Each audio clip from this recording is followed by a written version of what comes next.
Boa noite, nós vamos ter na aula de hoje a parte de regressão linear. Vai ser um novo tópico nesse curso e nós vamos seguir ele por alguns dias até a semana que vem. É um tópico um pouco que a gente vai aprofundar um pouquinho mais. Hoje nós vamos trabalhar com a parte de regressão simples, né? Um segundinho. Bom, então o conteúdo da nossa aula, primeiro nós vamos fazer uma pequena revisãozinha dos conteúdos que nós já fizemos nesse curso, que nós vamos precisar para trabalhar com a parte de regressão. Sempre com essa ideia de que cada conteúdo novo do nosso curso, a gente usa os conceitos anteriores que a gente já aprendeu. Então nós vamos ver modelos, correlação e teste de significância, dar uma repassada nesses conceitos. Depois nós vamos pegar a parte de regressão linear, nós vamos aprender a estimar os parâmetros desse modelo, ou seja, quais são as variáveis internas, né, os parâmetros. Vamos avaliar se o nosso modelo é bom ou não, o ajuste do nosso modelo, e depois saber interpretar esses resultados, interpretar o que significa esse nosso modelo. Bom, eu tinha passado para vocês para entregar hoje um resumo, né, desse texto, tinha passado para vocês a leitura, né, dessa parte do capítulo 5,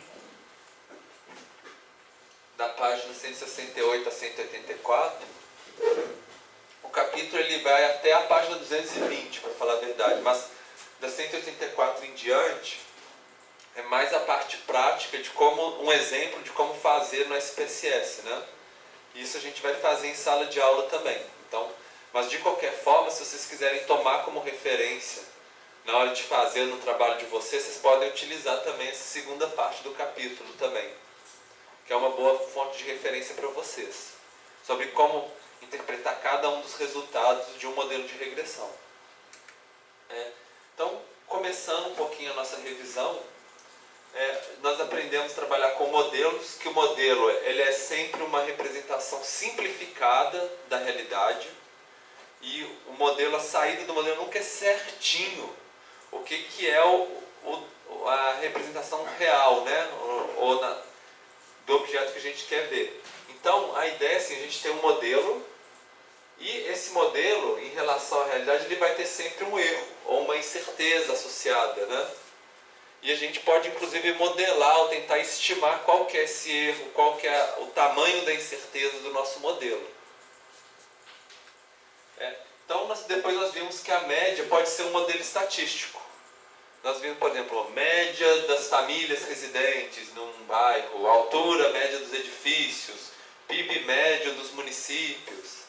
E muito pensando nessa ideia da inferência estatística, de que normalmente a gente tem acesso a um conjunto, uma amostra de dados, que não são todos os elementos, e aí a gente tenta estimar esse valor para todos os elementos, ou seja, com base na nossa amostra a gente tenta estimar o valor dos demais elementos. Então a gente tem, por exemplo,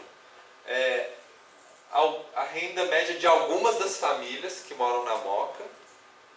E aí, por exemplo, a gente pode pensar na questão da inferência. Se a gente pegar uma família fora da nossa amostra e a gente não sabe qual que é a renda dela, a média pode ser um primeiro modelo, né? Para a gente pensar assim, tudo bem, eu não sei quanto que é, mas deve ser, vamos supor que seja pelo menos parecido com a média das outras famílias que moram no mesmo bairro. Então a gente usa como uma referência, né, a média, para dados que a gente ainda não sabe, de outros elementos que a gente ainda não mostrou. Depois da média, a gente passou para os modelos lineares. Nós começamos pensando assim, colocando um diagrama de dispersão, que tem uma variável, duas variáveis, né? E pensando se uma variável ela se relaciona com a outra de uma forma linear, que era que a gente viu da correlação. Pensando assim, será que quando aumenta, por exemplo, a renda, aumenta o consumo de água per capita?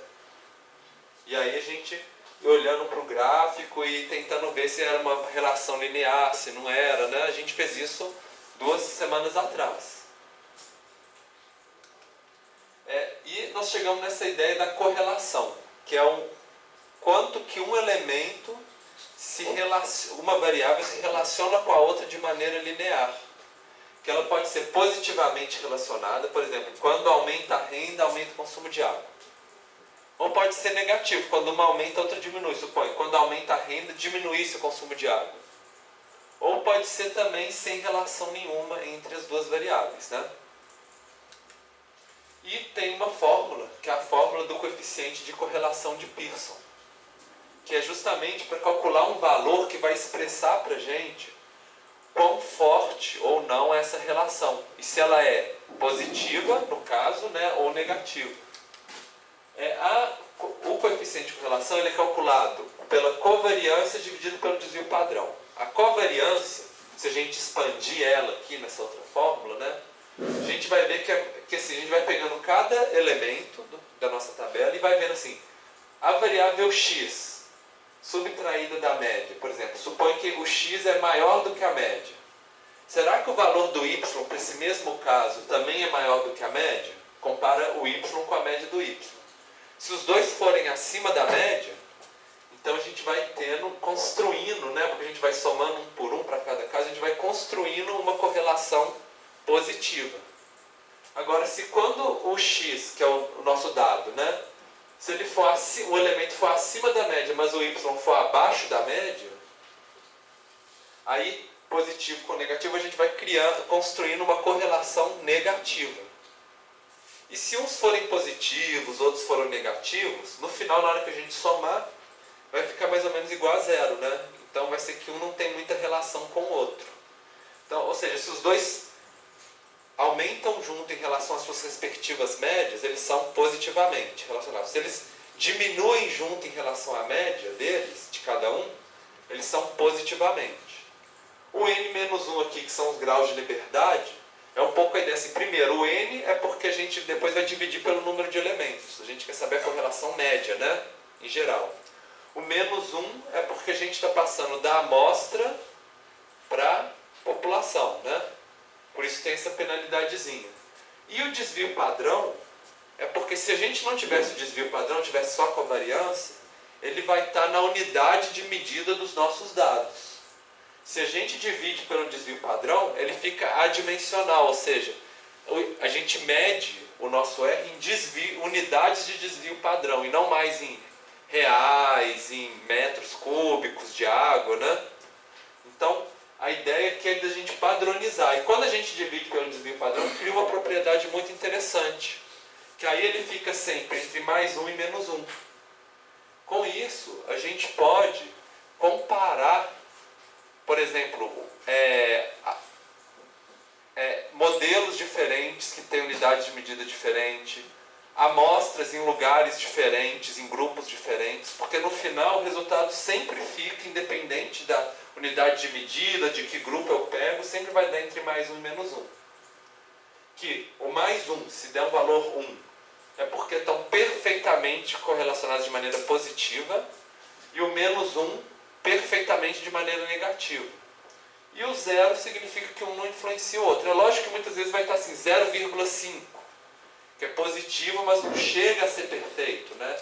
-0,6, que é positivo, mas também não chega a ser uma correlação perfeita. Então é mais para relembrar vocês, né, disso que a gente já viu até o momento. E a gente viu também um teste de significância da correlação, que é um teste para a gente testar assim, será que esse valor aqui do R que a gente conseguiu, a gente pode expandir da nossa amostra para a população? Será que se eu pegasse uma outra amostra, por exemplo,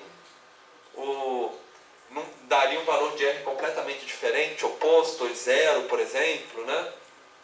Então, será que a gente tem confiança nesse valor? Quanto por cento de certeza, a chance de erro, né? E aí é esse tipo de... Era essa fórmula. Lembrando sempre que esse teste estatístico de significância é o que o nosso modelo explica, dividido pelo que o nosso modelo não explica. Então, a gente tem, por exemplo, o R aqui, que é a parte de cima do nosso modelo, é o que ele explica. Então, se o R está 1, é um valor mais alto. Se ele está 0, valor baixo. Se ele está negativo, a gente vai ter um T negativo, né? Mas o importante é esse t não ficar próximo de zero. Se ele ficar próximo de zero, aí a gente não tem muita certeza, né? Que se a gente pegar uma outra amostra, o nosso valor de R vai realmente ser o mesmo. Então, quanto maior de 1 ou de menos 1 for o R, mais o nosso modelo explica. É mais forte a nossa correlação, né? E o 1 menos R ao quadrado é o que o modelo não explica. Ou seja, quanto mais próximo de zero for o R, maior vai ser o denominador. Se esse aqui for mais próximo de 1, aí o denominador fica pequeno e esse valor aumenta. E a gente tem o n menos 2 aqui, que é essa ideia de que quanto maior a nossa amostra, maior vai ser o nosso valor de t. Ou seja, mais certeza a gente vai ter que a gente pode expandir da amostra para a população. Se a gente tiver poucos, aí a gente vai ter menos certeza. E aí a gente chega num valor t, que olhando numa tabelinha lá, o que o SPSS já consulta para a gente, né? Para um certo número de uma amostra e para um certo nível de erro que a gente aceita, que é o alfa, falando assim, queremos aceitar no máximo 5% de erro, de margem de erro. Aí ele vai dar um valor t crítico, falando assim, olha, se o seu valor t for maior do que 7, por exemplo, você pode ter só com 5% de erro, você pode rejeitar a sua hipótese nula e aceitar a hipótese alternativa. A hipótese nula, no caso aqui, é que uma variável não tem relação com a outra. E a hipótese alternativa é que uma variável está relacionada sim com a outra, ela não é aleatória. Então, se passar o nosso t crítico, a gente rejeita a hipótese nula de que não tem relação e a gente aceita a hipótese alternativa de que existe uma relação entre as duas variáveis. Bom, então a correlação ela indica para a gente a força, quão forte é essa relação e a direção, se é positivo ou negativo, né? Agora, a gente vai passar para a análise de regressão, que a gente vai criar uma equação matemática que vai falar assim, se eu aumento tanto numa variável, quanto que vai aumentar na outra? É um passo além, né? Que a correlação, informação que a correlação não dava para a gente. Então, a equação é mais ou menos essa aqui. Y, a mais simples de regressão, tem umas mais complexas. Y é igual a ax mais b. Ou seja, se a gente tiver o valor do x, a gente vai ter um valor do a e do b já previamente estabelecidos, né?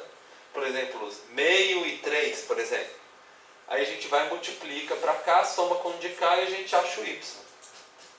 Então, sempre que a gente tiver o x, a gente vai conseguir achar o y. Essa que é a ideia.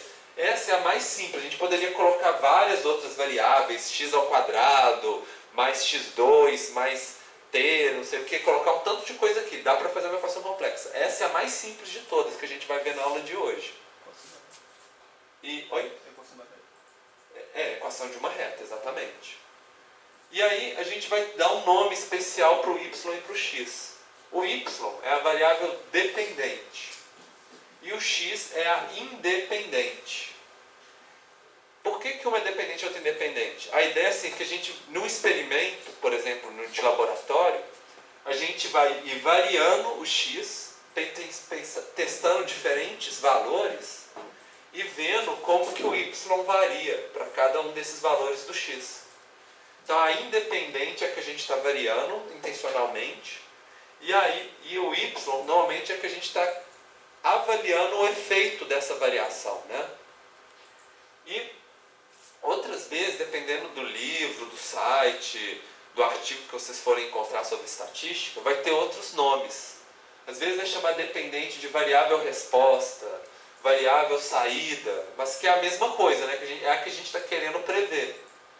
E o x às vezes vai ser como variável indicadora, variável previsora, variável explicativa, mas que também está sempre nessa mesma ideia, que a gente usa o x para tentar prever o que está um valor no y. Certo? Bom, então para dar alguns exemplos para vocês, a gente pode pensar, por exemplo, que a criminalidade numa região pode estar relacionada à renda e ao investimento. Mas assim, a criminalidade aumenta quando a renda diminui ou quando o investimento na região diminui, por exemplo. Então a gente vai tentar criar uma equação que, sabendo esses dois, a gente consegue prever o de cá. Outras, por exemplo, a longevidade. Pensando assim que a longevidade aumenta sempre que aumenta a escolaridade e a renda. Porque a pessoa que estudou mais consegue cuidar melhor de si mesma, da sua saúde. Ou a pessoa que tem mais renda consegue pagar um tratamento de saúde, né? Outro, consumo de água aumenta quando a renda aumenta, que é o exemplo que a gente estava vendo, né, nas últimas aulas. Então, são exemplos. Algum de vocês pode citar algum outro exemplo que vocês conseguem imaginar, que a gente pode pensar de um modelo de regressão?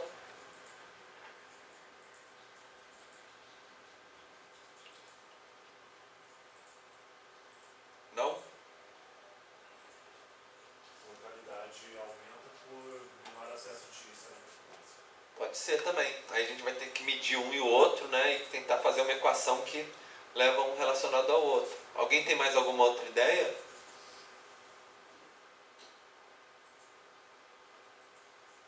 Bom, vocês podem... Oi? Na fórmula, como se aplicaria esses exemplos? Bom, vamos supor. Pode ser, por exemplo, o mais simples. Pode ser criminalidade, né? Põe C. C é igual, por exemplo, 4 mais 3R, por exemplo, da renda. Entendeu? Então, se você tem a renda, você multiplica por 3, soma 4 e chega na criminalidade.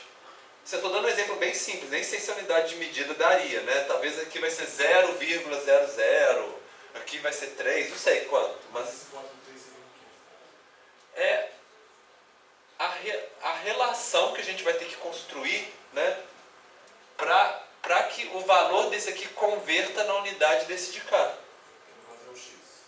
Isso, essa aqui o R seria o X, né? Esse seria assim, Y é igual a A mais BX, por exemplo. Certo? Ou a gente poderia colocar assim, mais 2I, por exemplo, que seria o investimento. E assim por diante. E aí a gente vai construindo um modelo, né, que a gente consiga prever a variável dependente. Entendeu? Tá, mas aí você chega no criminalidade 8, por exemplo. O que isso significa? Isso significa que, você sabendo que a sua renda é essa e o investimento é essa... Conforme um aumenta, o outro também vai aumentar isso que você quer provar? Isso, exatamente. E às vezes, por exemplo, você pode ter o valor de renda e de investimento em um lugar e não ter o da criminalidade. E aí você estima, por exemplo. Tá. Ou então você pode pensar assim, se eu investir mais numa região, o que vai acontecer com a criminalidade? Ou se eu diminuir o investimento, pensar um cenário futuro. Né? E tentar entender essas relações, por exemplo. Hã? Nem sempre é tão fácil, né, a gente prever o futuro. Muita coisa pode acontecer. É que a questão é como transformar essa variável que é meio subjetiva em um número. Subjetiva não, né? Porque você pode contar quantas pessoas morreram e tal, mas... Você pode pensar, a taxa de criminalidade, talvez alguma coisa assim, quantas pessoas que morreram, que registraram assalto na polícia, por exemplo, ou assaltos de casa, algum tipo de coisa, né? Ou mortes por homicídio, ou por assalto, alguma coisa assim. Certo? E outros exemplos a gente pode pensar nos trabalhos de vocês também. Cada um de vocês propuseram hipóteses sobre variáveis que se relacionam e vocês podem construir uma equação, né, dessa para explicar o comportamento das variáveis que vocês escolheram. Então, e essa é um pouco a etapa que vocês vão fazer depois, né? Vocês vão pegar essas variáveis de vocês e construir esses tipos de modelos, mostrando como que uma está relacionada com a outra.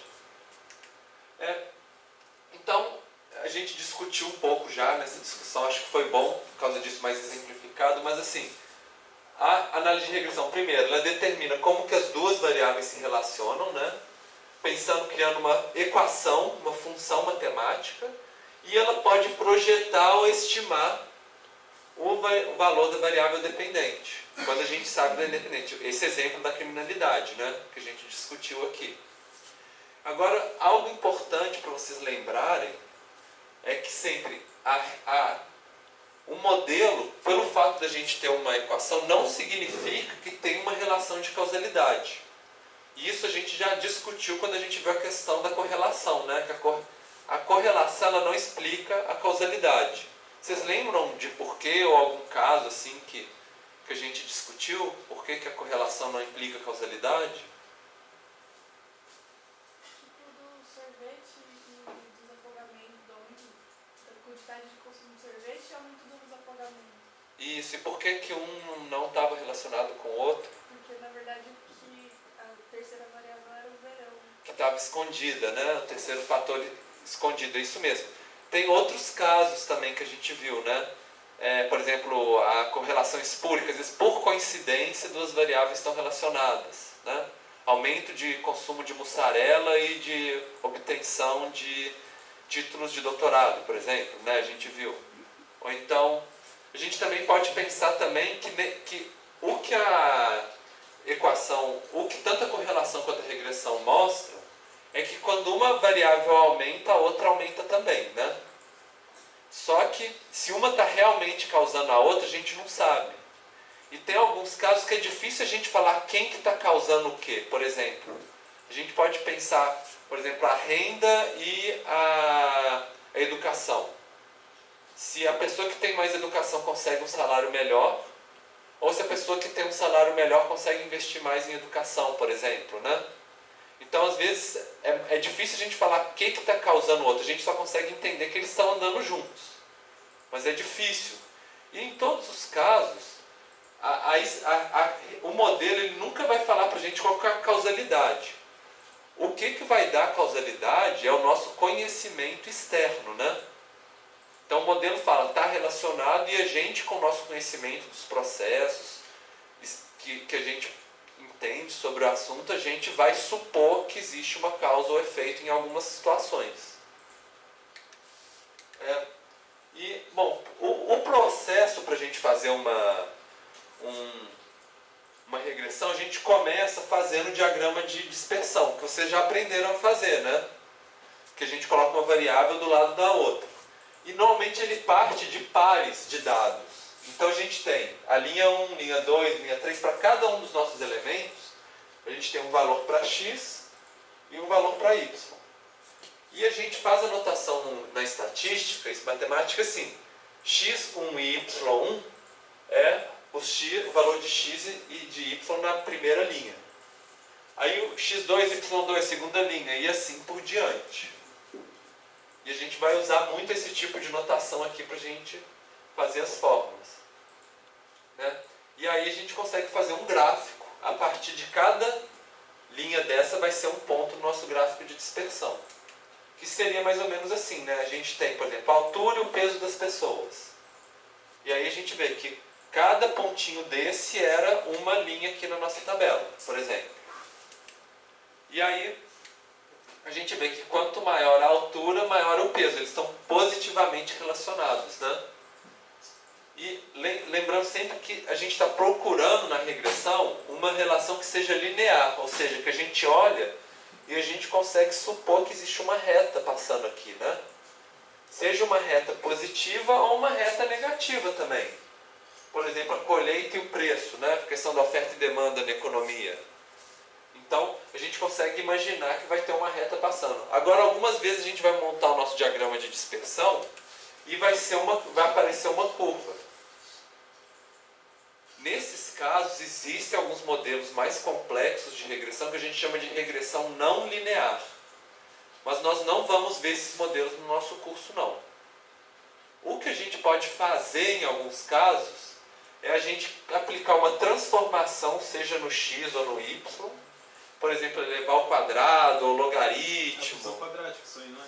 Isso. Aí, para transformar isso aqui, a gente teria que fazer uma transformação assim, que é mais complexo do que simplesmente elevar ao quadrado. Seria x ao quadrado menos 3x, por exemplo. Aí a gente conseguiria, né? A gente teria que estimar uma função com dois termos, um x ao quadrado e outro x sem ser elevado ao quadrado. Mas a gente não vai ver esses casos mais complexos. O máximo que a gente vai ver na disciplina são casos assim, que a gente tem uma curva mais simples, né? Que aí a gente elevando ao quadrado, ou tirando a raiz quadrada, ou logaritmo, a gente consegue transformar em uma linha, depois que a gente transforma. Ou o mais próximo possível de uma linha, né? Nem sempre é certinho. Então, a ideia é a gente achar uma relação linear no diagrama e a gente colocar uma linha. Essa linha, ela vai indicar qual que é a tendência geral dos nossos dados. Essa reta é justamente o que a nossa equação vai descrever. E como é que vocês acham que a gente... Como é que vocês acham que a gente escolheria certinho onde que a gente vai colocar a nossa linha? Será que é mais inclinado, para cima, para baixo? Que critérios que vocês usariam para colocar essa linha aqui no nosso diagrama, se vocês fossem desenhar na mão? A média dos pontos, onde eles são concentrados. Então ela vai passar onde os pontos estão concentrados, certo? É um bom critério inicial. Não necessariamente passar, mas tipo, ser a média entre eles. Porque imagina que tipo, os pontos estivessem aqui e aqui, vai passar no meio pra mim. Então a gente vai ter uns pontos de um lado e outros pontos do outro. Seria isso. É um bom critério. Mais alguém tem pode pensar em algum outro critério para desenhar a nossa reta?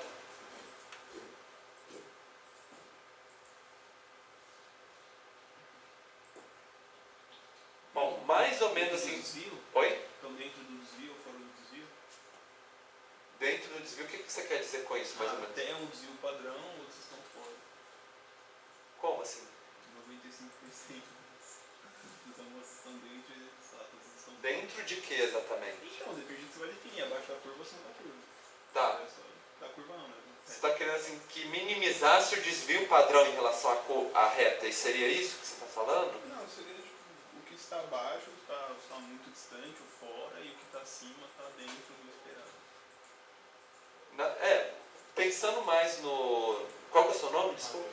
Que o Matheus falou. Normalmente a gente tenta passar mais ou menos assim, onde fica uma parte para um lado, outra para o outro, né?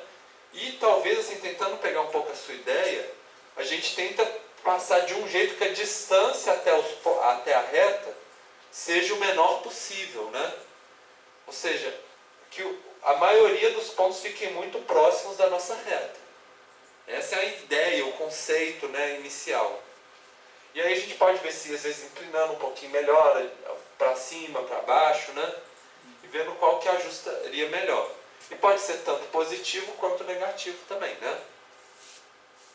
Para ser positivo, ia ser A mais BX. Se for negativo, aí daria um valor assim, A menos BX, por exemplo. Que aí seria negativo. Quando uma aumenta, a outra diminui, né? Que aí se o X aumenta, aí o Y diminui, porque é negativo, no caso. Bom, e a ideia é que a gente pode ter um modelo de regressão simples quando a gente só tem uma variável prevendo, ou ela pode ser, quando a gente tem várias variáveis x, que a gente chama de x1, x2, x3, aí é um modelo de regressão múltiplo, que é um pouquinho aquele que a gente falou, a renda e o investimento, né? São duas variáveis. Aí a gente chama de regressão múltipla. Nessa aula de hoje nós vamos trabalhar só para regressão simples. Na aula que vem a gente vai estender para regressão múltipla, tá?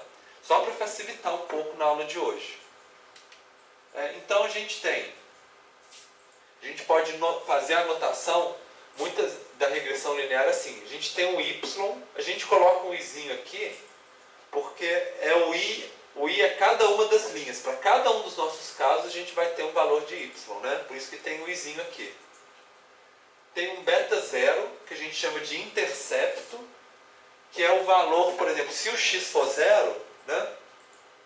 E aí essa parte toda, esse termo todo vai ser zero, o nosso y vai ser igual ao b0. E a gente vai ter o beta 1, que é justamente o valor que multiplica o x, né? quando aumenta um valor no x, multiplica por B1 antes da gente somar. E a gente vai ter também o resíduo. Vocês lembram que eu expliquei para vocês que o nosso modelo ele sempre tem um erro, né, associado antes de chegar no valor final. Então esse resíduo é justamente o que o nosso modelo não consegue explicar, o que ele erra em relação ao y. Esse resíduo, a gente fala assim, que ele tem que ser aleatório e não correlacionado ao longo da reta. Isso significa, se a gente pegar, por exemplo, né, um diagrama de dispersão, que eles não podem estar assim, inicialmente todos em cima e depois todos embaixo, por exemplo. Isso não ia ser legal. O ideal é que sempre esteja alguns acima, outros abaixo, e sempre seja meio aleatório, assim. Ou seja, às vezes vai estar um pouquinho mais, um pouquinho menos. A gente nunca sabe certinho assim, se ele vai estar muito acima ou muito abaixo da reta, né? Ele está meio espalhado assim. Então esse é o objetivo de de um bom modelo de regressão. Então vamos relacionar essa equação com a figura da linha. Como eu estava falando para vocês, o beta zero é o valor quando o nosso x é zero, né? Aí o beta zero vai ser igual a y, que aqui no gráfico corresponde a justamente esse ponto aqui. Quando a nossa variável x chega em zero, aí é o valor do y. Então, o lugar que a nossa reta corta o eixo y é o valor do nosso beta zero, sempre. Que pode ser positivo, negativo, pode ser zero, né? Mas nesse caso aqui ele é positivo. E o beta 1, ele é o coeficiente angular. Quanto maior for o beta 1, mais inclinado vai ser a nossa linha. E se ele for zero, a nossa linha vai ficar horizontal. Zero. Se ele for 1, né? 1 seria 45 graus, né? Mais próximo de zero, ele ia ficando horizontal. E eu queria mostrar para vocês algumas notações. Por exemplo, a gente está sempre falando assim que a gente tem uma amostra, que a gente tem os dados, e quer estimar para uma população. Então, a gente tem um valor de beta e do beta y que a gente estimou pela nossa amostra, e a gente vai estimar o valor de y da nossa população inteira, né? Por isso que a gente coloca um ezinho de estimado, que não é o valor real que é a saída da nossa equação, né? Ele é um valor, como às vezes a gente não sabe o erro, quando a gente não sabe qual que é o erro do nosso modelo, e a gente só tem essa equação aqui, a gente fala assim, ó, esse aqui é o valor estimado, eu não sei qual que é o erro. E às vezes a gente coloca como um E, às vezes a gente escreve como um Y com um chapéuzinho, com acento de circunflexo, que a gente chama de hat, né, em inglês. Sempre que vocês verem alguma figura nas equações que tem um chapéuzinho em cima, vocês podem lembrar que é estimado. Não é o valor real, né, medido dos dados observados. É o que a gente estimou a partir de um modelo. Então, a gente pega esse modelo, acha o valor estimado. E depois, se a gente pegar esse valor estimado e subtrair do valor observado que a gente mediu, aí a gente vai ter o nosso erro, que ele vai aparecer. Então a gente pega o valor observado, subtrai do que foi estimado, a gente acha o resíduo do nosso modelo. Resíduo seria o nosso erro, né? No caso. E aqui na nossa reta, o erro é justamente essa distância do elemento observado para a medida que foi estimada, que seria da reta. Então, para cada elemento, a gente pode traçar uma linha até a reta, que vai ser o nosso ezinho, né, o nosso resíduo. Para cada um dos elementos, a gente vai ter um resíduo diferente. E aí a gente pode pensar qual que é a média dos nossos resíduos, né? Assim, com a média da distância ao nosso modelo. Então, eu já falei para vocês que o beta zero, né, é quando cruza a linha. E aí eu queria lembrar uma coisa para vocês. Embora a nossa linha ela sempre vai cruzar o eixo y em algum momento, seja positivo, negativo, no zero, alguma coisa assim, sempre vai ter um valor de beta zero, né? Nem sempre isso faz sentido para o nosso modelo específico. Por exemplo, para o consumo de água, vocês acham que faz sentido ter uma pessoa que não bebe nada de água? Só se ela já morreu, né? Não tem jeito. Então, e da mesma forma, por exemplo, se a nossa renda for aumentando, por exemplo, né? Aí o consumo vai aumentando. Vocês acham que faz sentido uma pessoa bilionária que toma 500 litros de água por dia? Não faz sentido também, né?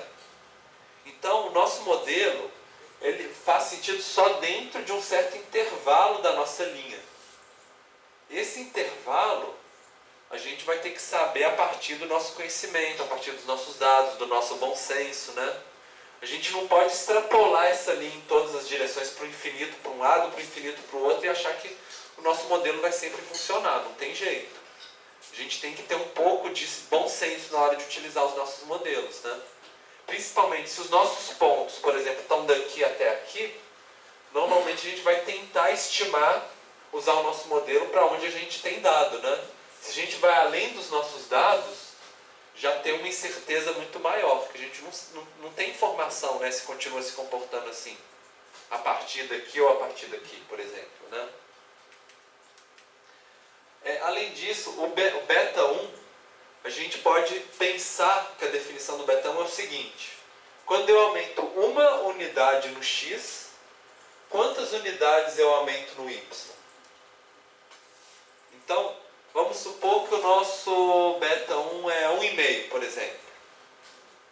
Então, se eu aumentar uma unidade no x, quantas unidades vai aumentar no y? Quantas vocês acham? Oi? 55 graus, acho que 1,5, no caso, o nosso coeficiente. Quanto? Alguém falou alguma coisa? Nosso beta é 1,5. Beta 1, 1,5. Aumentou um valor de uma unidade no x. Quanto que vai aumentar no y?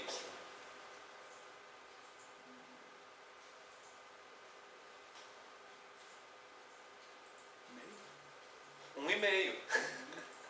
Porque a gente vai multiplicar sempre pelo beta 1, né? Se aumentou 1 aqui, vai passar 1,5 para cá.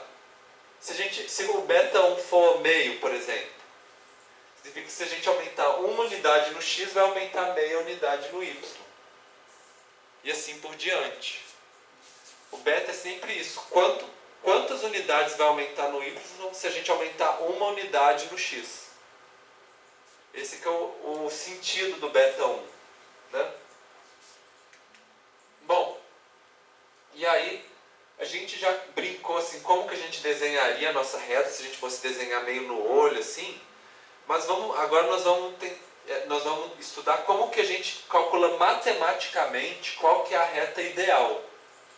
Ou seja, aquela reta que consegue minimizar os nossos resíduos, né? E ficar com uma parte de um lado e uma parte do outro, igual vocês falaram. Para isso a gente usa um modelo que ele chama método dos mínimos quadrados. Lógico, sempre a gente está trabalhando com uma amostra, né, para tentar estimar uma reta para a nossa população. E a ideia do mínimos quadrados é o seguinte: mínimos é porque é o mínimo do resíduo. A gente quer minimizar essas distâncias, né? E quadrados é porque da mesma forma que quando a gente calculou o desvio padrão e a variância, às vezes o nosso resíduo é positivo, às vezes ele é negativo. Então, se a gente elevar todos ao quadrado, quando a gente eleva o negativo ao quadrado, ele fica positivo, né? E aí todos vão estar positivos, e aí a gente consegue somar todos. E aquela reta que tiver o menor valor da soma do quadrado dos resíduos, né, é a melhor reta. Essa que é a ideia. E então, assim, a ideia então, ou seja, o resíduo é o y, no caso, que é o observado, menos o valor que a gente obteve no nosso modelo, né? Porque o modelo ele sempre vai ter uma diferença em relação ao observado. Se fosse igualzinho, o resíduo ia estar zero, né? Seria o modelo perfeito. Só que é muito difícil a gente achar um modelo perfeito. Esse aqui, vocês lembram que a gente quer o valor estimado do nosso modelo. É o y com o chapeuzinho. Que o y com o chapeuzinho é esse, é o beta 0 mais b1 x1, né? E o nosso erro, então, é o y menos o valor estimado do y. No fundo, a gente só substituiu um termo por outro aqui, né? E a ideia dos mínimos quadrados é justamente achar essa reta que a gente vai pegar sempre o modelo, o observado, o valor observado menos o resultado do nosso modelo, que vai ser o nosso resíduo, isso aqui, né? Que a gente viu, o nosso resíduo. A gente vai elevar ele ao quadrado para cada linha da nossa tabela e depois a gente vai somar todos esses resíduos. E aí a linha que a soma, que é o valor Q, tiver o menor valor, é a nossa linha ideal que a gente deve escolher para ser o nosso modelo. Então a ideia é sempre essa, o observado menos o modelo elevado ao quadrado. A gente soma todos, né, de todas as linhas, e acha o erro total do modelo, né? E a gente quer o que tem o menor erro. Essa que é a ideia. Para fazer isso, para achar, por exemplo, qual que é o valor do beta 0 e do beta 1, que vai dar o menor resíduo, a gente tem uma função que é um pouco mais complicada, tá? Eu vou explicar para vocês de uma maneira um pouco mais conceitual. Quem aqui que já estudou cálculo, integral, derivada? Aqui. Uma pessoa? Tá. Então, vocês não precisam preocupar, não vou ensinar cálculo de integral e derivada agora para vocês, mas é só para vocês entenderem assim, o conceito que está por trás. Que é o seguinte, às vezes a gente tem uma função complexa, elevada ao quadrado, e a gente usa a integral e derivada para pegar uma função mais complexa e reduzir ela a uma função mais simples. Então, visualmente, seria mais ou menos o seguinte, suponha que a gente vai testar vários valores de beta 1, ou seja, que é, por exemplo, o beta 1, esse valor aqui, e para cá, que é a inclinação da nossa reta, né?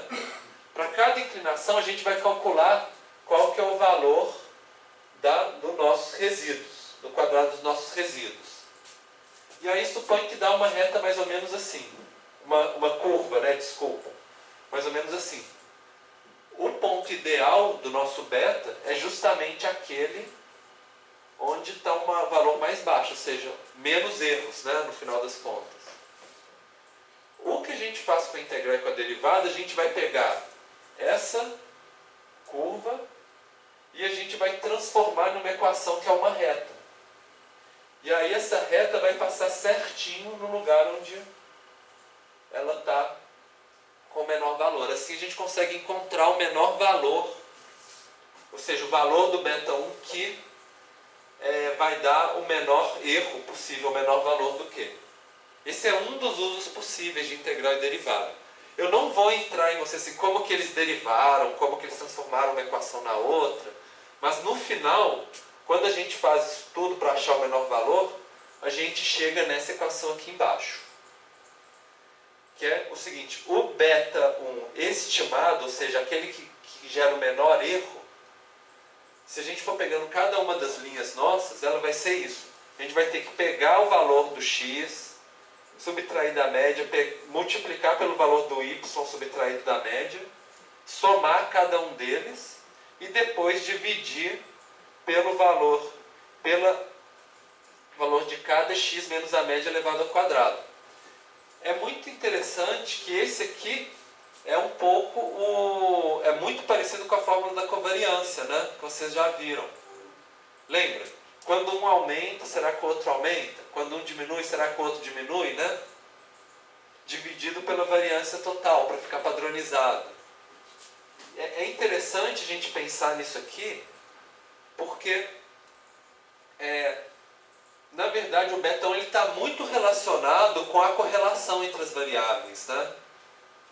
Se é positivo é porque quando uma aumenta, a outra aumenta. Se ele é negativo é porque quando uma aumenta, a outra diminui, né? Então é muito próximo a fórmula de calcular a correlação R de Pearson e o beta, a fórmula um do outro, para achar o ideal, que seria a inclinação ideal. E a gente achou a inclinação ideal, aí fica fácil, porque a gente tem a nossa fórmula, né, o beta 0 e o beta 1.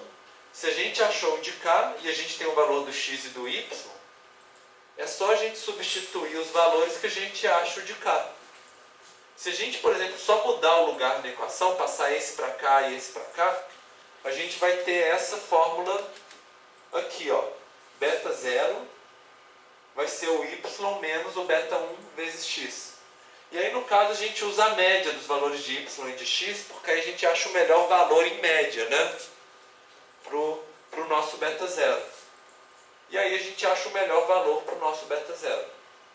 Lembra que sempre tem um circunflexo em cima, né? Significa que é sempre um valor estimado a partir da nossa amostra.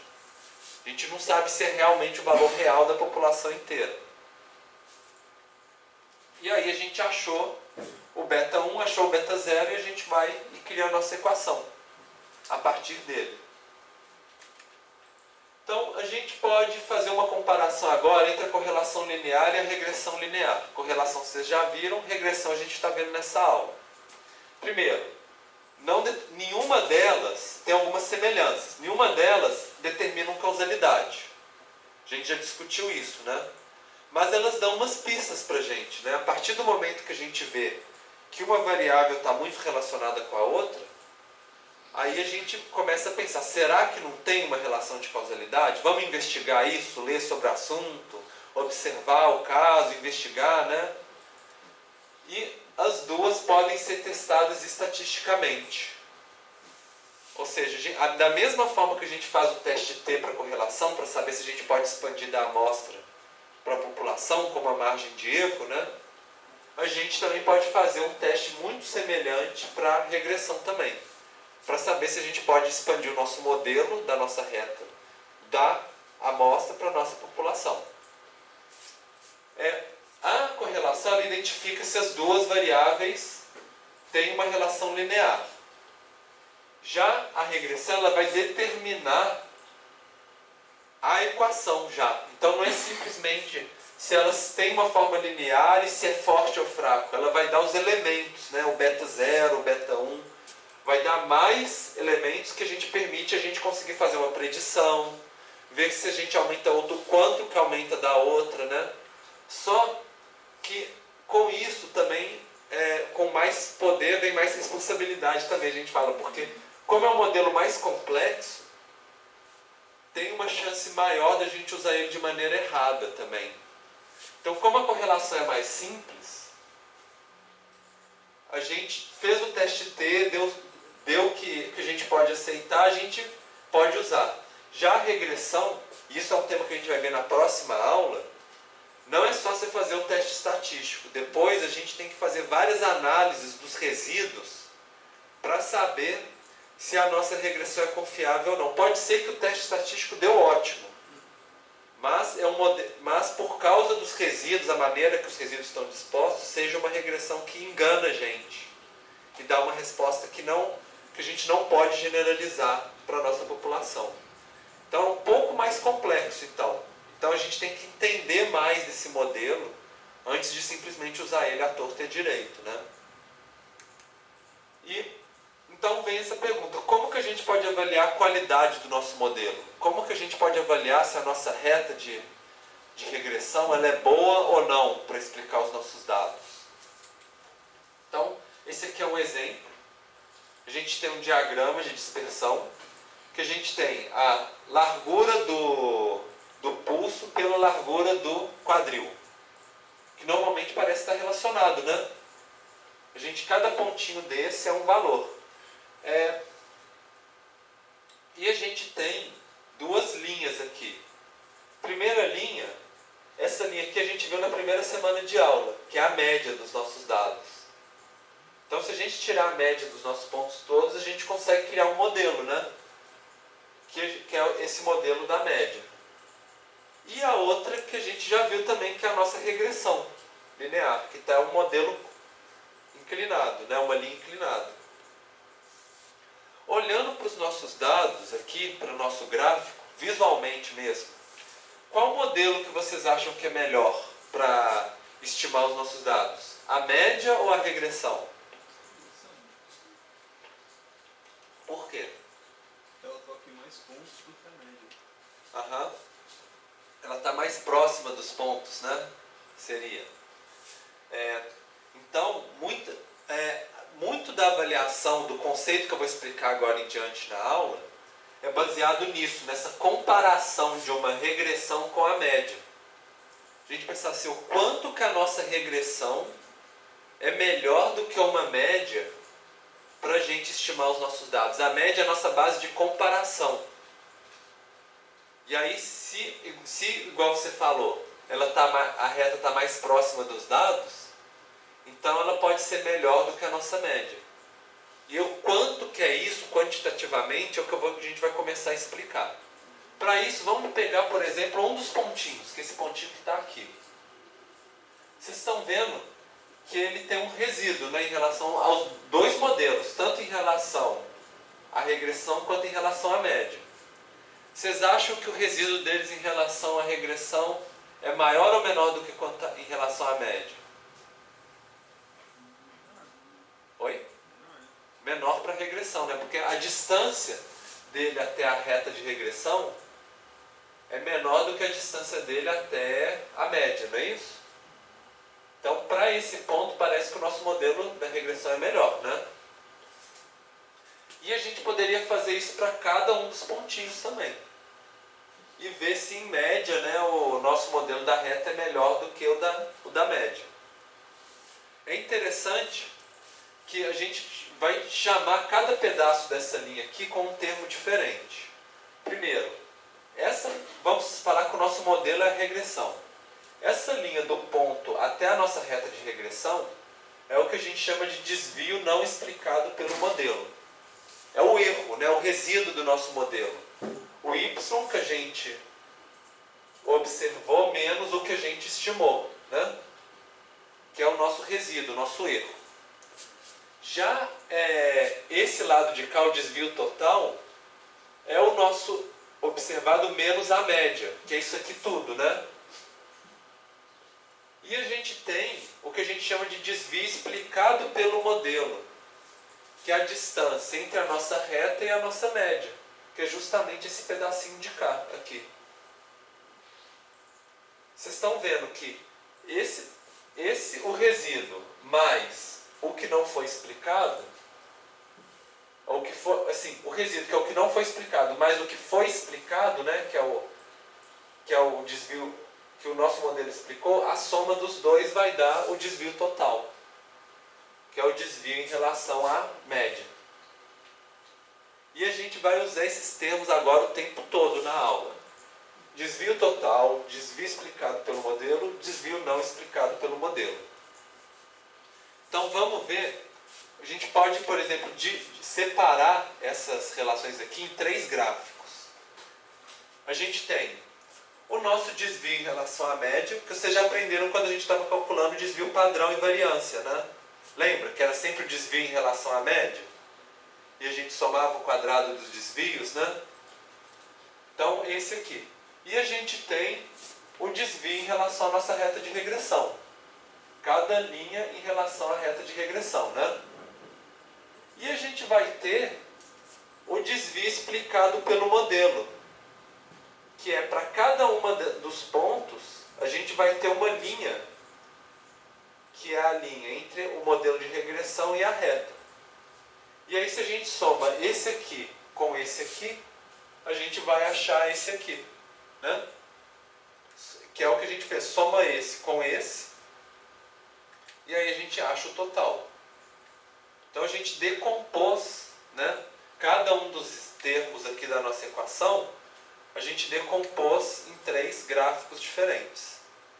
E aí a gente pode calcular o quadrado dos desvios para cada um deles. Somar o quadrado de cada um, eleva ao quadrado, eleva ao quadrado, eleva ao quadrado, e aí vai somando. A gente pode fazer a mesma coisa aqui, E a gente pode fazer a mesma coisa aqui também.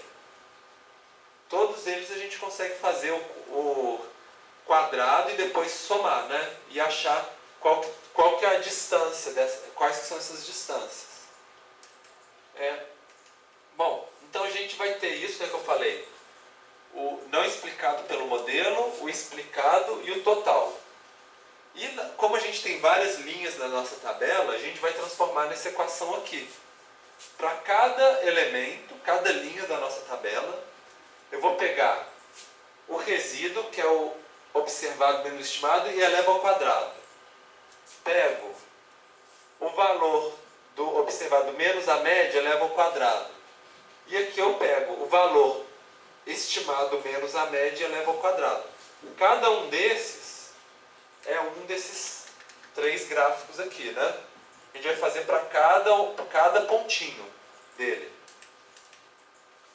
E aí a gente chama disso de soma dos quadrados dos resíduos, que é o SQR, soma dos quadrados do modelo, que é esse de cá, né? Que é o SQM, e a soma dos quadrados totais, que é o SQT, que é o de cá, né? Então a gente tem 3 termos, que a gente vai poder avaliar um por um. Então, normalmente, a gente quer que o nosso resíduo seja o menor possível, porque a gente quer um bom modelo, né? E, então, se o nosso resíduo for 0, esse aqui vai ser igual a esse, né? Então, vamos supor, por exemplo, o que aconteceria se de repente a gente vai aplicar essas fórmulas e a gente descobre que a soma dos nossos quadrados aqui é 0, do quadrado total. O que vocês acham que isso significa? Todos os x têm um só valor de y? Isso, que na verdade, se todo o valor da nossa reta menos a média dá 0. O que vocês acham que isso significa?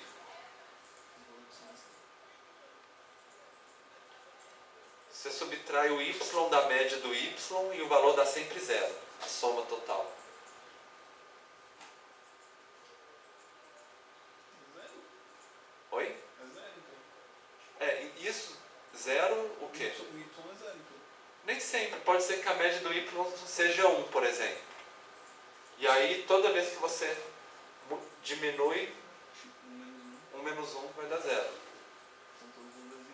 Então todos os valores seriam iguais, né? Então todos ficariam numa linha de uma reta, né? E o que aconteceria, gente, se todos os valores do meu soma dos quadrados do modelo fosse 0? Ou seja, se o valor da nossa reta de equação menos a média desse sempre 0.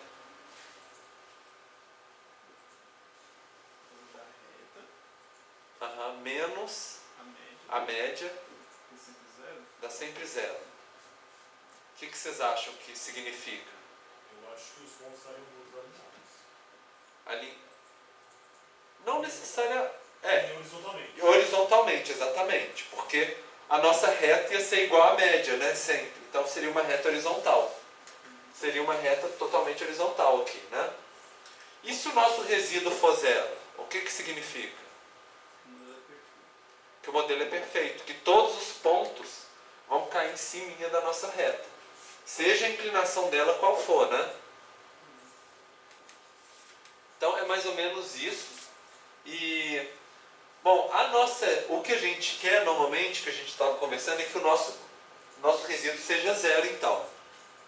Se o nosso resíduo for 0, aí o que vai acontecer? A soma dos quadrados do modelo vai ser igual à soma dos quadrados totais, não vai? Olha só, se esse for 0, então esse fica igual a esse, não é isso? É a nossa situação ideal. Para medir o quão próximo está dessa situação ideal, a gente calcula isso. Soma dos quadrados do modelo dividido pela soma dos quadrados totais. Se os dois forem iguaizinhos, então vai dar 1, né? Então o nosso modelo é perfeito. Se o valor do SQM, né, da soma do quadrado do modelo, for diminuindo, for menos do que 1, não for menos do que o total, significa que está tendo resíduo, né? Porque o resíduo começa a fazer parte desse de cá. E aí vai dar um valor menor do que 1. Se ele der um valor zero, o que significa essa subtração? Significa que o nosso modelo não explica nada, né? Então, tudo resíduo no final das contas. Comparando com uma média, né, no caso. E aí é isso que a gente vai usar como uma unidade de referência. E é interessante que é isso que vai dar certinho o valor do coeficiente de determinação, que é o nosso R ao quadrado. A gente tinha visto na aula de correlação uma outra maneira de calcular o R ao quadrado, né? Vocês lembram como é que era? A gente calculava o R da nossa correlação de Pearson, que é o valor do índice de correlação, e elevava ele ao quadrado. E aí a gente achava o coeficiente de determinação. Vocês lembram o que ele significa? O nosso R ao quadrado? Ele fala o quanto por cento que a variação de uma variável explica a variação da outra. Então, e é justamente quando a gente divide a soma do quadrado pelo modelo sobre a soma do quadrado total, a gente chega nesse mesmo valor que é o R ao quadrado. Então, por exemplo, se a nossa situação ideal, esse é igual a esse, deu valor 1, significa que o nosso modelo explica 100%. O modelo explica a tendência dos outros valores se você só tivesse metade, por exemplo. Porque ele é uma reta. Ele é uma reta. Se ele estiver totalmente correto, se só tiver metade dos valores, ele a outra o outro resto. Vai dar certinho, vai funcionar certinho. Agora, se o nosso valor aqui do R2 for zero, R ao quadrado for zero, significa que o nosso modelo não explica nada. Que os dados são aleatórios, uma variável com a outra. É interessante que, além de explicar desse jeito, que se a gente tem esse dado e esse dado, a gente consegue dividir um pelo outro. Vamos supor que a gente não tenha esse daqui, mas a gente tem os resíduos, por exemplo, só o resíduo e o observado, e o total, né? A gente pode substituir usando essa equação, um pelo outro, né? Passa esse para cá, leva para lá e tudo, e substituir por essa aqui. Por quê? Soma dos quadrados do modelo é igual ao total menos o resíduo. E a gente pode também reformular, simplificar essa fórmula para ficar desse jeito. 1 menos soma dos quadrados do resíduo sobre o total. Todos vão dar o mesmo resultado. Esse ou esse ou esse, é tudo equivalente. Depende dos dados que a gente tem, qual que fica mais fácil da gente usar, né? E é interessante que esse valor do R quadrado vai dar sempre entre 0 e 1. 0 não explica nada, 1 explica tudo, né? E tem essa relação do nosso R quadrado que eu já tinha falado com o coeficiente de Pearson, que é o R. Se você eleva o nosso coeficiente ao quadrado, de Pearson ao quadrado, você chega no R ao quadrado.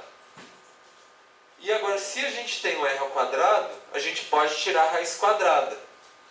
Só que o coeficiente de Pearson, vocês lembram, ele sempre fica entre menos 1 e 1, né? Se a gente tira a raiz quadrada, se a gente só tem o R ao quadrado, a gente não sabe se o nosso R, se ele é negativo ou se ele é positivo. Pode ser que sim, pode ser que não. E aí, como é que vocês acham que a gente descobre se a nossa correlação é positiva ou negativa? Você tem alguma ideia, pelo que a gente já viu até agora? Não. A gente pega, explicando para vocês, olhando deixa eu voltar aqui, olhando, cadê? Opa, volta. Olhando o valor do nosso beta 1. Se ele for positivo, então a correlação é negativa. Quando um aumenta, o outro aumenta na mesma direção. Se esse aqui for negativo, então quando um aumenta, o outro diminui. Então se a gente tem o R quadrado e a gente tem o valor do beta 1, a gente consegue saber, vamos voltar lá, qual que é o sinal, né, do nosso R. Se a gente escolhe o positivo ou a gente escolhe o negativo. Olhando o diagrama de dispersão, às vezes já dá para a gente ter uma noção, né? Se é positivo, se é negativo também. Bom, e aí os dois casos extremos a gente já discutiu. Um explica perfeitamente, zero não explica nada, né? Significa que uma variável ela é aleatória em relação à outra. Às vezes é maior, às vezes é menor, né? E da mesma forma que a gente faz o teste T para saber se a gente pode expandir a nossa correlação da amostra para a população, para a regressão a gente vai usar o teste F, que é um pouco essa ideia. Será que a nossa reta que a gente fez, né? Se a gente tirasse uma nova amostra aleatória da nossa população, a reta ia continuar lá ou será que ela ia virar uma horizontal ou uma negativa, né? Qual que é a certeza que a gente tem de que a nossa reta da regressão é melhor do que uma média, por exemplo? Né? Para isso a gente usa o teste F, que ele é muito parecido com o teste T. Assim, é o que a gente explica dividido pelo que a gente não consegue explicar no nosso modelo. Então, é isso. Estatística teste é sempre isso. O que é explicado dividido pelo que não é explicado. E aí a forma é o que a gente chama de teste ANOVA. A ANOVA é uma forma de fazer teste que ela é usada em vários tipos de modelo. Um deles é a regressão linear. Mas, por exemplo, só para falar para vocês um outro caso que usa. Se a gente quiser comparar, por exemplo, teste de média, saber se a média do consumo de água no Sudeste é maior do que no Nordeste, por exemplo, existe um jeito de usar o teste ANOVA também para fazer isso, para testar isso. Mas no nosso curso a gente vai aprender a usar o ANOVA, que é o teste F, para regressão. Para isso a gente vai usar essa ideia de ter o total, o modelo e os resíduos. A gente vai ter que calcular isso para os nossos dados. Na verdade o computador calcula para a gente, né? E aí a gente vai começar calculando, por exemplo, soma dos quadrados da regressão, que é o SQM, né, no caso. SQM. A gente vai calcular, lembra que a gente vai calcular todos eles, né, somar o quadrado direitinho. E aí a gente supõe que nesse nosso exemplo deu 6.394, por exemplo. Depois a gente soma o quadrado dos resíduos. Que a gente pega o resíduo, cada erro da nossa reta, né? Eleva ao quadrado, soma eles todos e deu esse valor, 8.393. Para a gente chegar no total, a gente podia calcular em relação à média ou a gente pode simplesmente somar um com o outro. Que aí a gente chega no soma dos quadrados totais. Então, a gente já tem cada um deles, né? E a gente vai calcular os graus de liberdade. Para cada um dos nossos termos, ele é calculado de uma maneira diferente. Por exemplo, para o nosso modelo, o grau de liberdade, que é uma penalidade sempre, né, para a gente passar da amostra para a população, ele vai ser a quantidade de parâmetros menos 1. Então, para uma regressão linear simples, que é nosso A mais BX, por exemplo, qual que vai ser o nosso número de graus de liberdade?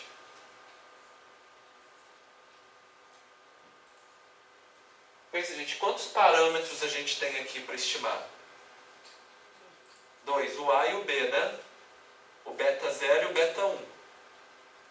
Então, se a gente colocar a quantidade de parâmetros 2 menos 1, vai dar 1. Já o resíduo é sempre a quantidade da nossa amostra menos o valor de P, que é a quantidade de parâmetros. Então, se a gente tivesse 30 elementos, 30 menos 2 vai dar 28. E o nosso total é N menos 1. Então, 30 menos 1 vai dar 29. O passo seguinte, depois que a gente calculou os graus de liberdade, a gente vai dividir cada elemento pelos graus de liberdade. E aí, por exemplo, esse aqui dividido por 1 vai dar ele mesmo, né? Não vai mudar nada. Já esse aqui, 8.393, quando a gente dividir por 28, ele vai dar 299. Quando a gente divide pelo grau de liberdade, a gente passa, em vez de chamar de soma dos quadrados, a gente chama de quadrado médio. Então a gente tem o quadrado médio do modelo e o quadrado médio do resíduo. E o passo seguinte para fazer o nosso teste é a gente pegar esse valor aqui e dividir pelo de cá. Aí a gente chega na nossa razão de variância, que é o valor F. E aí esse valor F tem uma distribuição numa tabelinha que o SPSS vai calcular para a gente, e ele vai dar para a gente o retorno valor P, que é a margem de erro, né, que a gente tem para estimar da amostra para a população. E aí o valor do nosso P aqui deu 0,001.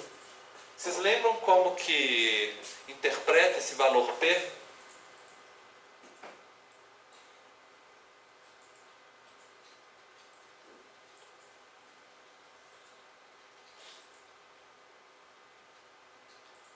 Não, gente.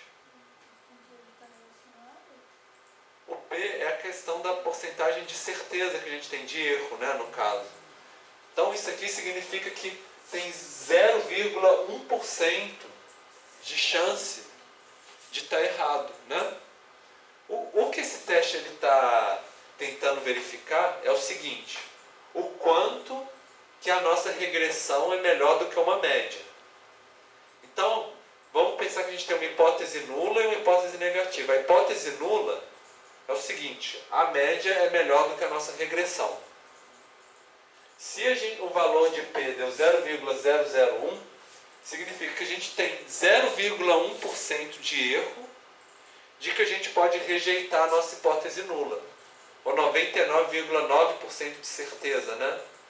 A gente rejeita a hipótese nula de que a média é melhor, e com isso a gente aceita a hipótese alternativa de que a nossa regressão explica os dados melhor do que a nossa média.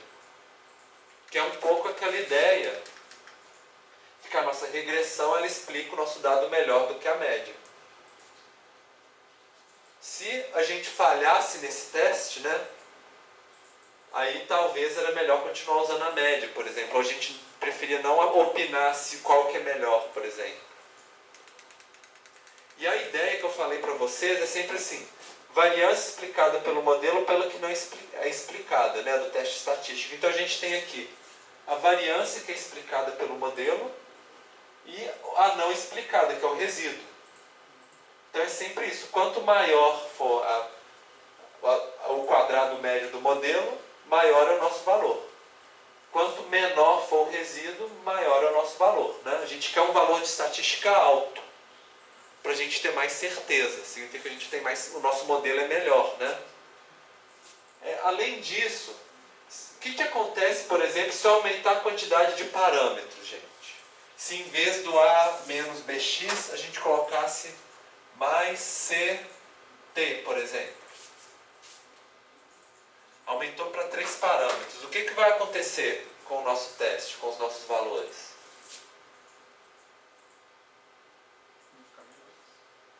Porque a gente vai dividir esse por um valor maior do que 1, né? E aí, diminuindo aqui, o que vai acontecer com o nosso teste? Professor, eu só perdi essa parte que deu 21,33 e porque ele é muito bom o número. Porque a gente dividiu o que o nosso modelo explica pelo que não explica. Esse dividido por esse desse valor. Tá, e por que você chegou no P menor que... Tá, aí existe uma tabelinha, uma distribuição desses valores, que aí segue uma certa distribuição, né? E aí tem uma linha de corte que fala assim: se o valor F for maior do que, sei lá, supõe 4, por exemplo, aí o nosso valor P vai ser esse aqui. Seria mais ou menos isso a ideia. Lógico que essa referência, né, o SPSS já tem guardado dentro dele. Mas se a gente fosse olhar no livro de estatística, a gente conseguiria também. Certo? E se a gente, por exemplo, aumentasse a nossa amostra aqui? De 30 a gente amostrasse 50. O que ia acontecer com o nosso teste? Aumentar o resíduo? A gente vai pegar esse... Quanto que daria, por exemplo? Se fosse 50, daria 48, né? Dividindo esse por 48, o que vai acontecer com o resíduo ali? Menor, né? Faz sentido. Menor. E aí o que vai acontecer com a nossa... Vai aumentar.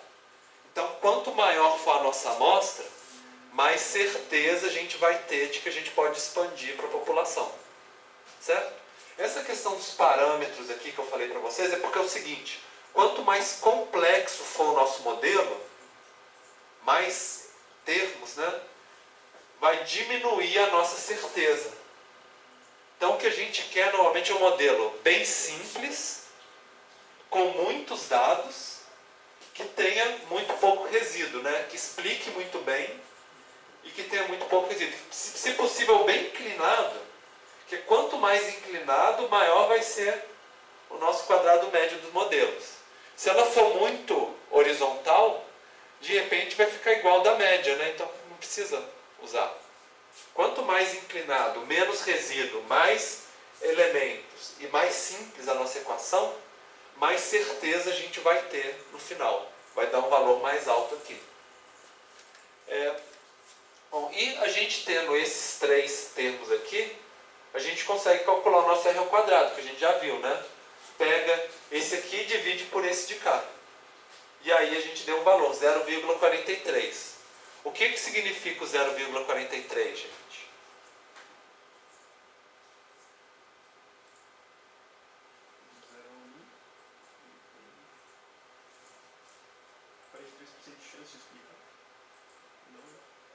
Não, seria que a variação no x explica 43% da variação no y.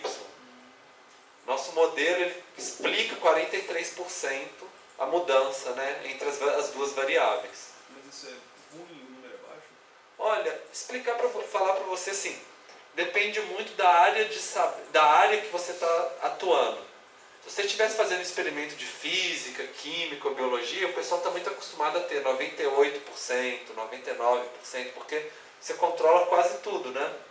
Já em outras áreas de saber, por exemplo, na sociologia, por exemplo, se você tem 50%, 70%, já está super feliz.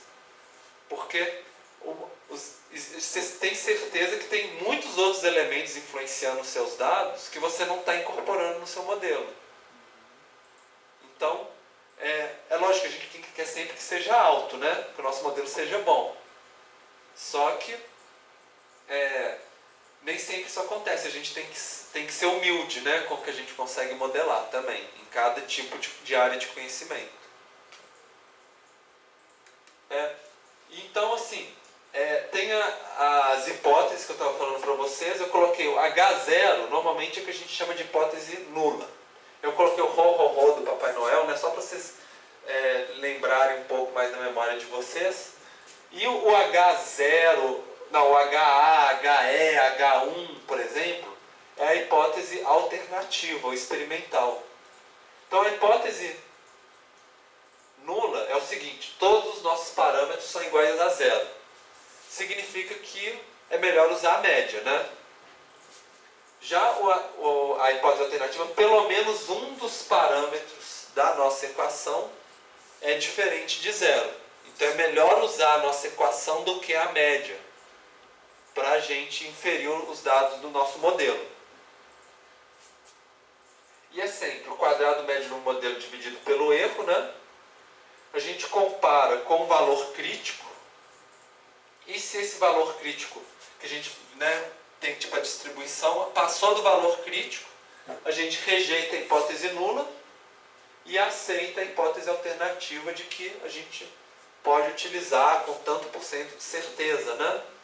Ou com uma margem mínima de erro, 5%, 1%. A gente que escolhe, né, a margem de erro que a gente quer usar. Então, eu tinha falado para você da distribuição, é essa daqui. Então, ela segue essa distribuição, teste F.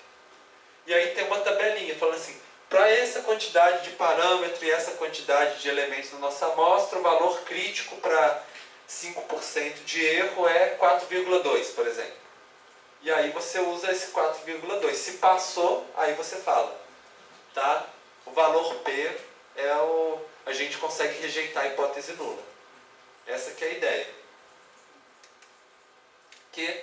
Bom, além de... A questão do teste F é que o teste F ele é um teste para o nosso modelo como um todo. Além de fazer o teste para o nosso modelo, a gente pode fazer o teste para cada parâmetrozinho do nosso modelo. Para o beta 1, beta 2, beta 0. E tentar ver se cada um deles é significativo ou não, para a gente poder escolher assim, não, então eu vou tirar esse fora, vou usar só esse, por exemplo.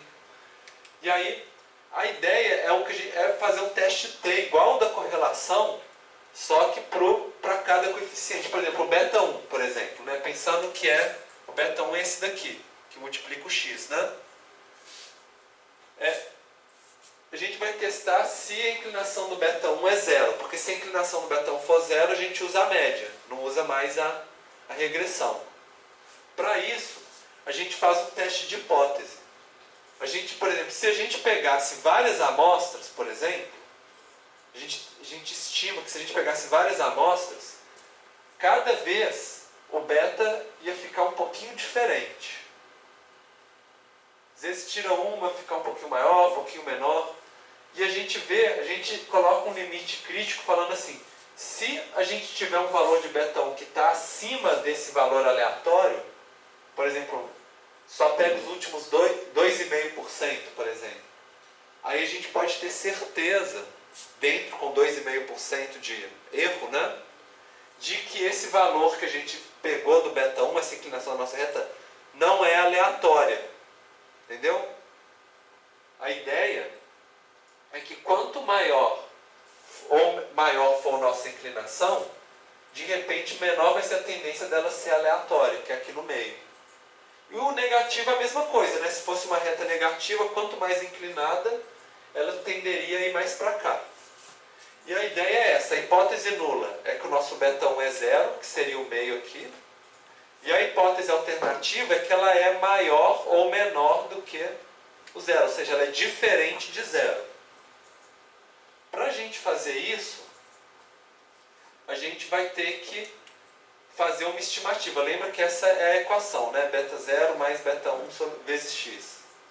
Vocês lembram que eu tinha explicado para vocês como que a gente estima o beta ótimo para a nossa reta? Usando essa fórmula, né, que a gente fez por derivação, né? Calculou aqui certinho, deu o nosso beta médio. Além disso, a gente pode calcular o que a gente chamaria de variação do beta, que é justamente essa margem de variação aqui. Que aí tem uma fórmula, que é o quadrado médio dos resíduos dividido pela variância do x. Não vou explicar com todos os detalhes por que chegou nela, não, mas é só para explicar assim, existe uma maneira da gente calcular essa variância. Quanto maior for a variância do x e quanto menor for os resíduos, no caso, né, a gente vai ter uma variação maior ou menor dos nossos dados aqui.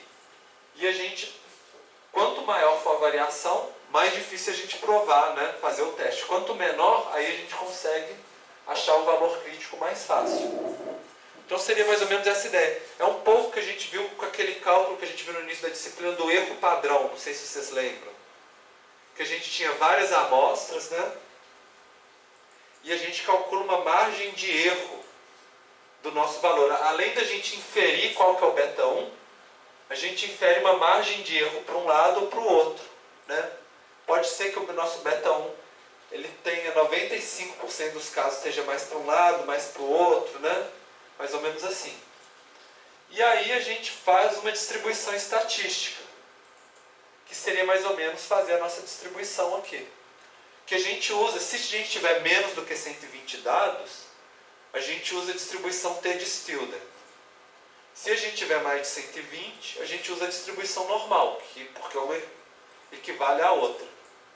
E aí a gente acha o valor crítico para o nosso porcentagem de erro e para a nossa amostra específica na tabelinha lá. E aí a gente pode falar que o nosso valor crítico, sim, que é esse dividido por esse, se passar pelo nosso valor crítico, A gente faz essa questão do beta dividido pelo S, pelo desvio padrão do beta, né? Justamente para a gente padronizar. Porque se a gente quiser saber aqui, a gente sempre calcula em valores padrões o nosso valor crítico. E aí a gente vai e chega aqui num valor. Se o nosso T passou do nosso valor crítico, a gente rejeita a hipótese nula de que o beta 1 é igual a zero e a gente aceita que ele é diferente de zero. Então a gente pode usar ele na nossa equação. Desculpa, gente, eu sei que eu tive que simplificar algumas passagens aqui da fórmula matemática, mas eu queria só dar uma ideia para vocês do conceito que está por trás, que é o seguinte: a gente tem um valor e a gente quer saber se a gente consegue rejeitar essa hipótese nula e usar ele na nossa equação. Para isso, ele vai dar um valor P de significância, que é justamente essa questão da margem de erro, né, que a gente aceita ou não. E aí a gente pode falar assim: rejeitamos a hipótese nula e aceitamos a verdadeira com 1% de erro, por exemplo, 0,1% de erro. E a mesma coisa que a gente fez para o beta 1, a gente pode fazer para o beta 2 também, mas eu não vou entrar em detalhe para vocês, ainda mais por causa do momento da aula que a gente está. Mas é mais ou menos a mesma ideia. A gente pode testar se o beta 0, né, que é o valor que é o nosso intercepto da reta, se a gente conseguir rejeitar, a gente usa ele na nossa equação. Se a gente não conseguir rejeitar essa hipótese nula, a gente pode escolher, às vezes, por simplesmente retirar e virar tipo um valor assim, uma fórmula assim: y é igual a b de x, sem ter o azinho, né, para somar. Aí, o que vai acontecer? A nossa reta vai interceptar o eixo das coordenadas, o valor que é zero para cada um. Quando o x for zero, o y vai ser zero. Tem alguns modelos que talvez isso possa acontecer, né? Depende do que você está investigando. Às vezes pode ser que vale a pena simplesmente descartar e simplifica a sua vida. Fica só um termo só na sua equação. Fica uma equaçãozinha mais simplesinha para calcular as coisas. Então agora a gente vai fazer uma prática para a gente aplicar isso no SPSS. Então eu vou pedir para vocês abrirem o SPSS. Os dados de aula estão no Drive Alunos, na pasta MTI, aula 11. E também estão no TDIA, no repositório do TDIA, na aula 11 também. Tem os slides de aula, que são pouquinhos agora esse finalzinho, né, o finalzinho. E tem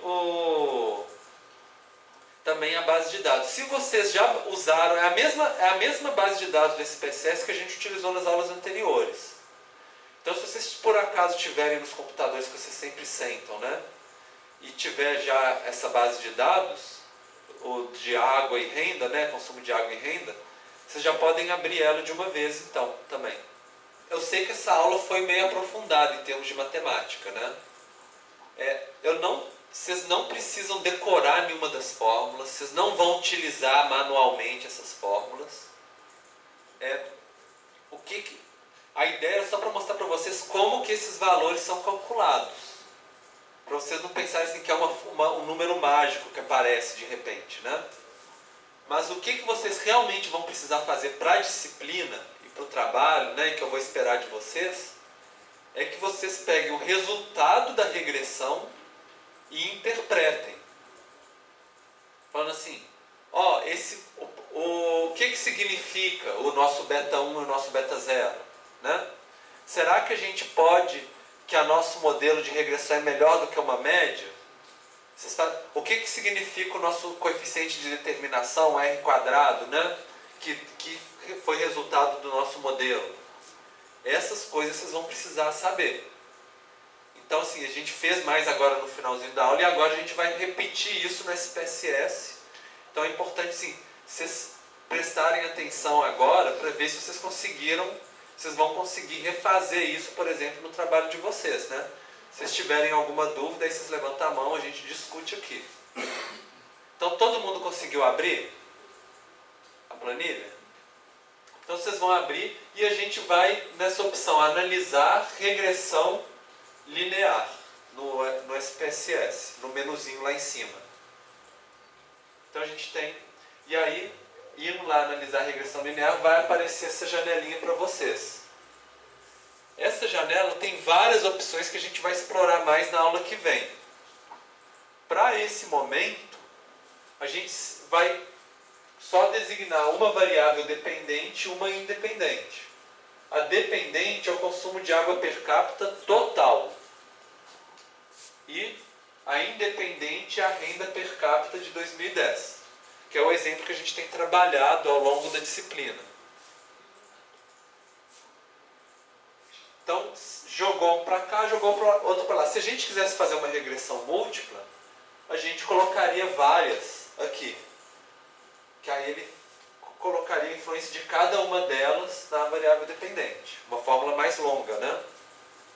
Mas, no nosso caso, a gente vai simplificar e vai colocar só as duas. Todo mundo colocou direitinho, clique em OK, que aí a gente já vai ter os resultados para a gente interpretar. Que aí eu vou pedir para a gente interpretar junto, agora.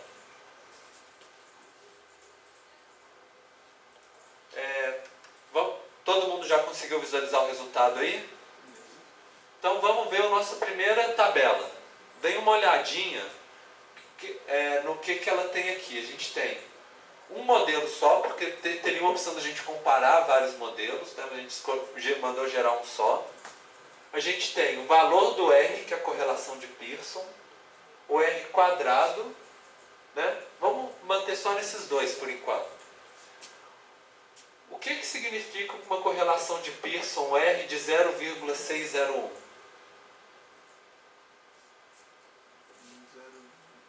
Em 60% dos casos, quando um aumenta, outro aumenta também? Ou pode ser uma relação? Tem uma relação, mas que relação é essa? Hein, gente? Como que interpreta coeficiente de correlação? Desculpa, alguém falou alguma coisa?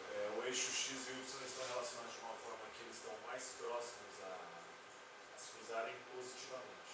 A reta para cima. Então é uma correlação positiva, porque se fosse um valor negativo aqui, ia ser negativo, né? Vocês acham que é uma correlação forte ou fraca? Está mais próximo de 1 do que de 0, né? Então, tá. O R ao quadrado é a gente pegar esse valor aqui e elevar ao quadrado. Pega 0,6 elevado ao quadrado, 0,36. E o que significa o R ao quadrado? Como vocês interpretam? Não vale, está escrito. Tá, significa que explica 36%, né? A variação de uma explica 36% na outra. Seria mais ou menos essa ideia. E o ANOVA, por exemplo, o nosso teste ANOVA. A gente tem a soma dos quadrados da regressão, que o nosso modelo explica, né? A soma dos quadrados dos resíduos, que é o que o nosso modelo não explica, maior do que o que explica, né? E o 63% disso aí. Exatamente. E aí, a soma deles que dá o total. A gente tem o grau de liberdade. Por que vocês acham que o grau de liberdade deu 1? 2 parâmetros menos 1, né? E o grau de liberdade aqui? Por que vocês acham que deu 4.415? 17. Menos 2 parâmetros, né? E aqui porque n menos 1. Então, 4.417 menos 1 vai dar 16, né? E aí, o nosso passo seguinte é dividir a soma dos quadrados pelo grau de liberdade. Esse aqui dividido por 1 deu ele mesmo. E esse aqui dividido por 4.415 deu esse valor aqui. E o próximo passo, a gente divide esse por esse, que é o que explica e o que não explica, e chega no nosso valor F. Vocês reparem que esse valor F deu 2.500, né? Aquele exemplo que eu mostrei para vocês anteriormente no slide, ela tinha dado 23, eu acho, né? E mesmo assim era 99,9% de Certeza, né? O que significa essa significância aqui do lado, gente? Então, do nosso teste.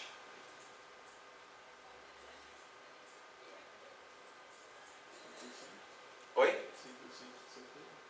Na verdade, não é 100%. Significa que, nesse nível de precisão, de 3 casas decimais, deu 0. Mas nunca vai dar 0, 0 mesmo. Então, É assintótico, não é? Nunca conta. Exatamente. Então vai dar 0,00, pode ser 0,001 ou 0,0000001. A gente só sabe que é menor do que esse valor. Então a gente consegue interpretar que tem menos do que 0,1% de chance de erro, né? De que o nosso modelo seja pior do que uma média, no caso. Então é uma chance muito boa do nosso modelo ser melhor do que uma média, né? Por que vocês acham que esse valor aqui deu tão mais alto do que no exemplo anterior que eu passei para vocês? Os números de municípios. Oi? Os números de Número de municípios. É uma amostra muito grande, né? Então a gente conseguiu diminuir muito o quadrado dos resíduos aqui. Com isso a gente teve uma certeza maior dos nossos dados.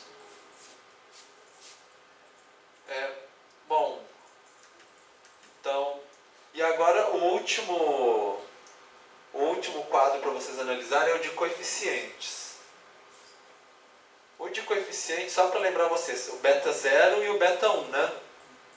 Que é essa fórmula. A gente tem aqui o beta 0 e o beta 1. Para eles a gente tem o valor de cada um deles. Então, por exemplo, aqui o beta 0, então aqui ficaria 4,2 e aqui 0,4, né? A gente tem um erro padrão. Lembra que eu expliquei para vocês que, além da gente estimar, a gente consegue estimar essa variação? Por exemplo, se a gente pegasse uma nova amostra, por exemplo, né? A gente tem uma variação também. Então, 4,2 mais ou menos, né, para cima ou para baixo esse tempo. E o 0,41 podia variar entre 0,40 e 0,42. A gente tem uma margem de insegurança, né, do nosso parâmetro. E a gente tem aqui o nosso teste T e a significância. O nosso teste T sempre comparando assim, será que a nossa hipótese nula ele é 0? Será que a gente consegue rejeitar a hipótese nula e falar que que ele é diferente de 0, igual apareceu aqui? Então a gente tem uma significância, né? Como que a gente interpreta então essa significância? Como que vocês interpretam? Mais de 99,9% de certeza. Isso, de que é melhor do que o 0, né? Do que colocar 0 na nossa equação. Colocar esses valores aqui. Então a gente rejeita a hipótese nula de que esses são 0 e aceita que eles são diferentes de 0. Essa que é a ideia. Bom, era isso para a gente pegar por hoje. Lembrando para vocês que para quinta-feira tem uma atividade para vocês fazerem a análise exploratória espacial no Geoda dos dados de vocês. E na quinta-feira a gente vai continuar o estudo sobre regressão, passando para regressão múltipla, análise dos resíduos, né? E fazer umas análises um pouco mais complexas de opções numa regressão. A gente vai fazer isso na aula que vem e na outra aula na semana que vem também. Então é mais ou menos isso. Vocês têm alguma dúvida, gente, em relação... Sei que assim, a primeira vez que a gente vê, a gente pensa, nossa, amanhã eu vou esquecer tudo, né? Mas a ideia é que a gente vai praticar na aula que vem, vai praticar na outra aula, vocês vão praticar no trabalho de vocês. Vocês têm os slides de aula, vocês têm um livro de referência para vocês voltarem, a gente vai ter a gravação de aula também. Então vocês têm tudo para vocês voltarem atrás e relembrarem e usando cada vez mais, de repente vai começar a ficar mais natural para vocês. Lembrando que o principal é assim, vocês conseguirem interpretar o resultado da regressão que vocês vão fazer, né? Essas tabelinhas que a gente viu agora no final. Gente, é isso então. E se alguém tiver alguma dúvida relacionada aos trabalhos de vocês também, eu estou aqui à disposição também para dar uma ajudazinha antes de começar a próxima aula às 10 horas, tá bom?